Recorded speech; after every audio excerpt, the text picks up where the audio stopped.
नमस्कार. श्री गजानन जय गजानन. गण गण गणात बोते. जय गजानन. गुरुमाऊली अनुभव या चॅनलवर आपल्या सर्वांचे खूप खूप मनापासून स्वागत. या चॅनलवर गजानन माऊलींचे भक्तांना आलेले अनुभव सादर केले जातात. ते जर आपल्याला आवडत असतील तर कमेंटमध्ये आपला अभिप्राय कळवा. चॅनलवर नवीन असाल तर कृपया चॅनलला सबस्क्राईब करून शेजारी दिसत असलेल्या बेल आयकॉनवर क्लिक करा. म्हणजे अनुभवाचा पुढचा व्हिडिओ येईल तेव्हा त्याचं नोटिफिकेशन तुम्हाला सर्वात आधी मिळेल. तसेच तुम्हालाही असे काही अनुभव आले असतील तर तेही कमेंटमध्ये सविस्तर पाठवायला विसरू नका.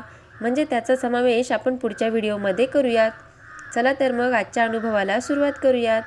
आज आपण अनुभव ऐकणार आहोत नागपूर येथील विनोददादा क्षीरसागर यांचा.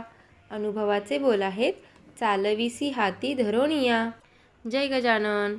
असं म्हणतात की पैसा आणि ज्ञान यामुळे माणसाचा आत्मविश्वास बळावतो. हे खरं आहे. माझी अशी धारणा आहे की माझ्या बाबतीत एका प्रसंगात गजानन महाराजांनी अशी काही योजना घडवून आणली की माझ्या ज्ञानात भर घालून मला शेगावच्या मार्गावर चालतं केलं. मला आत्मविश्वास प्रदान करून खटकणाऱ्या काही गोष्टींपासून मला दूर केलं. मी विनोद क्षीरसागर. लहान गावात आयुष्याची बरीच वर्षे घालविली. त्यानंतर नागपूरला पोलीस खात्यात कॉन्स्टेबल म्हणून नोकरी सुरू झाली. लग्न झालं. मी नागपूरला स्थिरावलो. गजानन महाराजांविषयी म्हणाल तर मला फारशी अशी माहिती नव्हती. शेगावचे गजानन बाबा हे ऐकलेलं, यापेक्षा फार जास्त काहीच नाही. नागपूरजवळ उमरेड तहसीलीत बेला गावाजवळ एक बोरगाव लांबट नावाचं गाव आहे. तिथे माझे मोठे बाबा राहतात. मोठे बाबा म्हणजे वडिलांचे मोठे भाऊ, मोठे काका.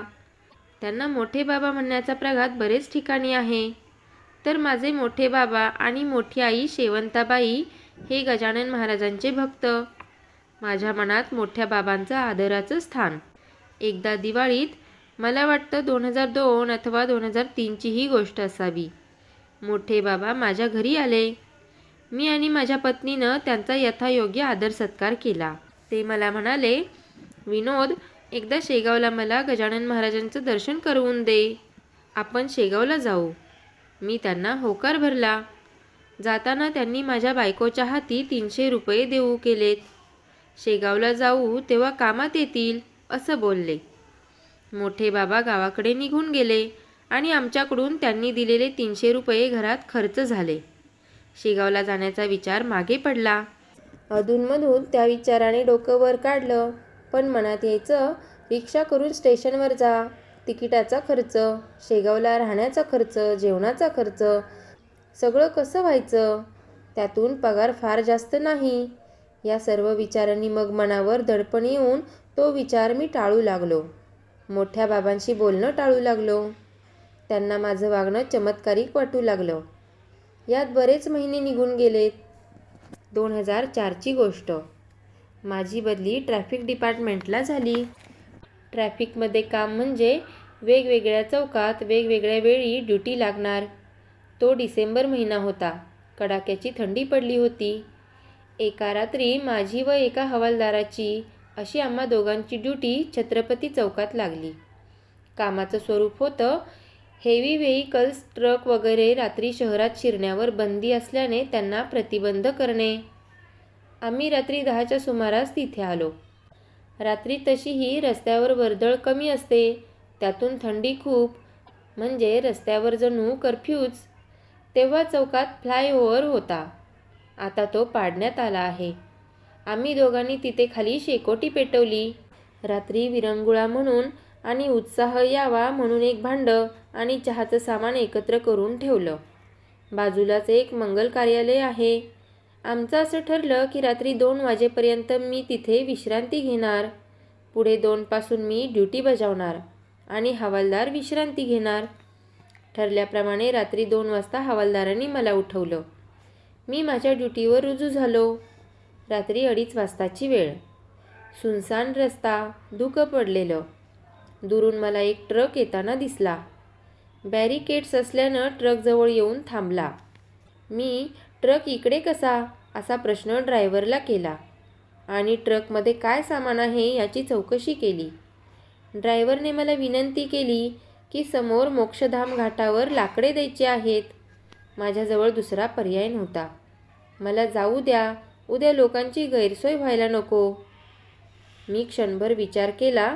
त्याला म्हटलं, ठीक आहे, 2-4 लाकडं इथे शेकोटीजवळ टाक आणि तू जाऊ शकतोस. त्याला बॅरिकेड्स बाजूला करून मार्ग करून दिला.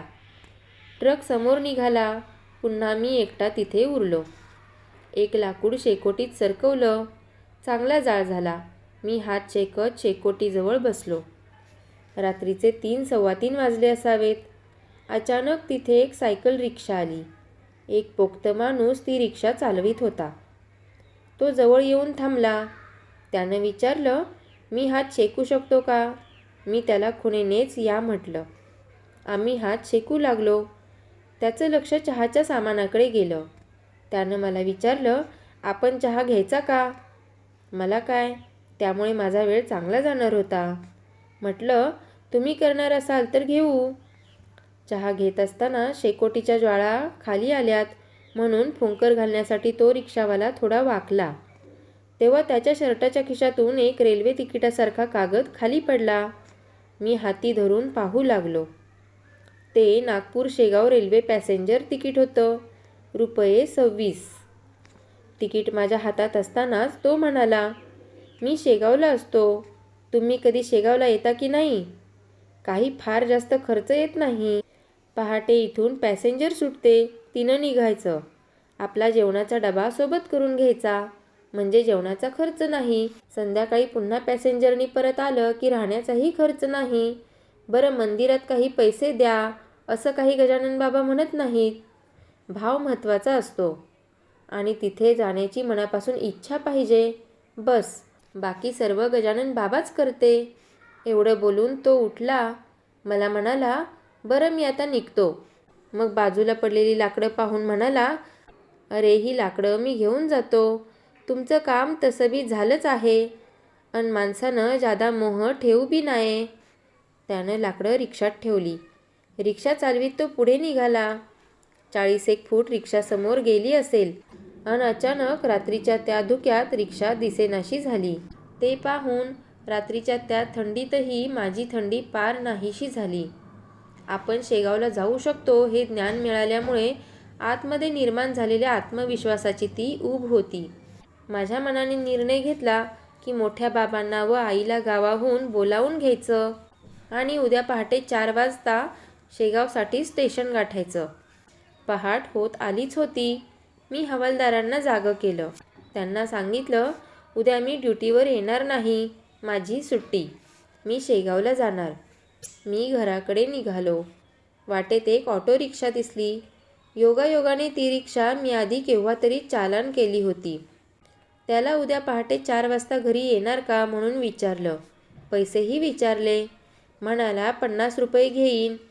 खिशात पैशासाठी हात घातला. फक्त नेमकी ₹50 नोट होती. महाराजांच्या आशीर्वादामुळे आमची शेगाव यात्रा उत्तम प्रकारे पार पडली. मी मोठ्या बाबांच्या ऋणातून थोडा बाहेर आलो. पण या सगळ्या प्रकरणात मधल्या काळात नेमकं इन्स्पेक्शन होऊन मी काल नव्हतो ही कुणकुण साहेबांच्या कानावर गेली. साहेबांसमोर माझी पेशी झाली.